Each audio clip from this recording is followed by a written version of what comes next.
Joining us for 13 News Now at 4 is Election Day in Virginia. Polls close in just a few hours at 7 o'clock. Yeah, big day at the top of the ticket this time, an extremely close race to decide Virginia's next governor. The final polls had Terry McAuliffe and Glenn Youngkin neck and neck. A lot of people, of course, invested in this one. According to the latest numbers from the Virginia Public Access product, the candidates brought in more than $117 million combined, crushing the previous fundraising record set in 2017 of just over $60 million. We do have team coverage from both camps tonight. We're going to start with Evan Watson, who's been following the McAuliffe camp all day. He joins us now from Tyson's Corner. Evan. Thank you. Yes, I'm live here in Tyson's Corner, where the Democratic election ticket will host its election night event here tonight. This is where Terry McAuliffe, Hala Ayala, and Mark Herring will be as the election results start to pour in. Crews are still setting the stage for this event. Terry McAuliffe spent most of today campaigning here in Northern Virginia. He posted on Twitter, "When we vote, we win." I'm going to be watching the atmosphere here as the candidates and their supporters arrive. I hear Senator Mark Warner will also be arriving here for this event in a couple of hours, and of course be checking the atmosphere and the vibes here as those election results roll in later on tonight. The Democrats are hoping to keep control of the three top positions in state government: governor, lieutenant governor, and attorney general. Virginia Department of Elections Commissioner Chris Piper said about 20% of the 5.9 million registered voters in Virginia already voted early in this election. We'll get a better idea of the full turnout in a few hours when those election results start pouring back in.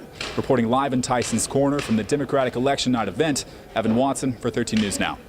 Thank you, Evan. Let's turn now to the Youngkin camp. Allison Bazzle is in Chantilly ahead of the Republicans' big election night gathering. She joins us now with an update.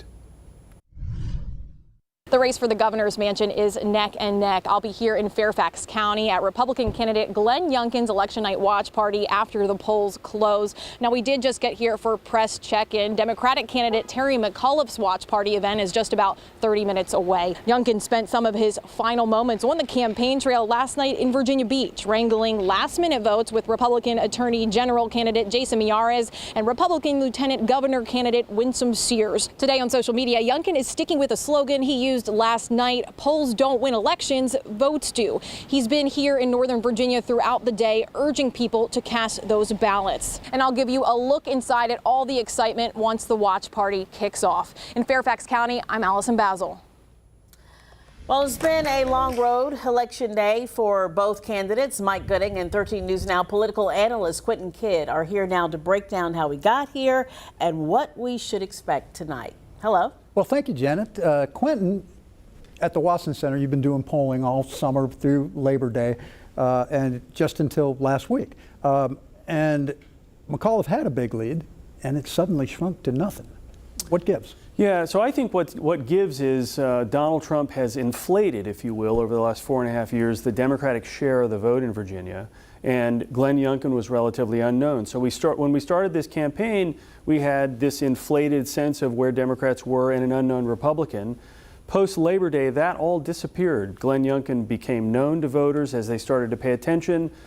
Donald Trump wasn't as much of a factor. We go back to the Virginia that we were before Donald Trump, which was a +2, +3, at the most +4 Democratic state. Well, and to that point, the Democrat win streak goes back to 2009, before there was such a person as Donald Trump in the political world. Right. And Democrats have been winning every statewide election that there's been from that moment until now, but it was much closer. They were very close. Very close. If you remember, in 2014, Mark Warner barely hung on for re-election. In 2013, Terry McAuliffe, in his first run for governor, won on a slim margin. So a slimmer Democratic margin in Virginia is the norm. Donald Trump inflated that norm. I think we're seeing what a post-Donald Trump world looks like. Do you think McAuliffe did not help himself in the gaffe that he made in the second debate when he said that he didn't want them in the classrooms? Definitely, as evidenced by the fact that the Youngkin campaign was nonstop on that the moment he made that gaffe.